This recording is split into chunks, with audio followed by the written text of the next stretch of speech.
Praise lord. దేవుని పరిశుద్ధమైన నామమునకు మహిమ కలుగునుగాక. ప్రభు పేరట మీ అందరికీ హృదయపూర్వక వందనాలు. ఈ ఉదయకాలము దేవుని వాక్యాన్ని విందాం. సమూయేలు మొదటి గ్రంథము 25వ అధ్యాయము 25వ వచనము. నా ఏలినవాడా, దుష్టుడైన ఈ నాబాలును లక్ష్య పెట్టవద్దు.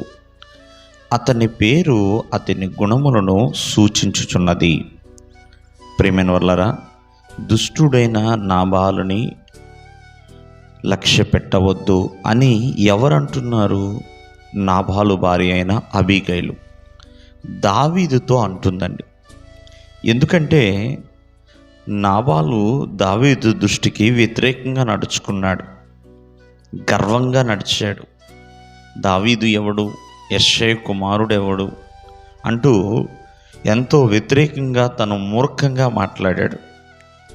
మరి అటువంటి సమయంలో దావీదు నాబాలుని లక్ష్య పెట్టినప్పుడు, నాబాలు మీదకి దండెత్తి వస్తున్నప్పుడు వెంటనే అబీగైలు ఆ విషయాన్ని తెలుసుకుని దావీదు పాదాల మీద సాష్టాంగపడి, ప్రియమైన వారలారా, ఎంతగానో బ్రతిమలాడుకుంటుందండి. నా ఏలినవాడా, దుష్టుడైన నాబాలుని లక్ష్య పెట్టబాక. మరి అతని పేరు అతని గుణాలను సూచిస్తుంది. మరి మోటుతనము అతని గుణము అన్నట్లుగా. మోటువాడండి, గొర్రె బొచ్చును కత్తిరించుకునేవాడు. ఈ రోజున చాలామంది దేవునిలో మోటువారిగానే ఉంటున్నారు, మూర్ఖత్వం కలిగిన వారిగానే ఉంటున్నారు. ఎన్నో మార్లు ప్రభువుని నమ్మినా బుద్ధిహీనంగా ప్రవర్తిస్తూ ఉంటారు.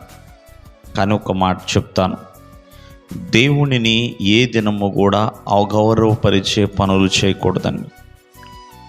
మరి అటువంటి స్థితికి వెళ్ళకూడదు. ఒకవేళ ఏదైనా బుద్ధిహీనత వస్తే ప్రభు ఎదుట ఒప్పుకోవడమే తప్ప మరొకటి లేదండి.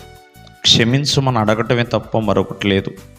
ప్రభు యొక్క వాక్యాలని ఫాలో అవటమే తప్ప మరొకటి లేదు. కాబట్టి ఆనాడు నాబాలు తెలుసుకోలేని స్థితిలోనికి వెళ్ళిపోయాడు, మోటు వాడిగానే మిగిలిపోయాడు. మరి అతని గుణము మరి తన జీవితాన్నే నాశనము చేసేసింది. కాబట్టి దేవునిలో మనము సున్నితంగా ఉండాలి, మృదువుగా మాట్లాడాలి. దేవునిలో ప్రియమైన వారలారా, తగ్గింపు జీవితాన్ని కలిగి ఉండాలి. ప్రభువును నమ్మిన ప్రతి ఒక్కరూ కూడా మూర్ఖత్వాన్ని, బుద్ధిహీనతని విడిచిపెట్టి మరి దేవునిలో జ్ఞానము కలిగిన వారిగా ఉండాలి. అజ్ఞానతను వదిలేయాలి. ప్రియమైన వారలారా, వివేకము కలిగిన వారిగా ఉండాలి. నాబాలు మరి ఎటువంటి హెచ్చరికలకి లోబడలేదండి. మోటువాడిగానే ఉన్నాడు, మూర్ఖంగానే ఉన్నాడు. కానీ చివరికి దేవుని చేత దెబ్బ తినవలసిన పరిస్థితి ఏర్పడింది. కావున దేవునిలో ఎల్లప్పుడూ కూడా మూర్ఖులుగా ఉండకూడదు. దేవుడు మిమ్మల్ని దీవించునుగాక. ఆమేన్.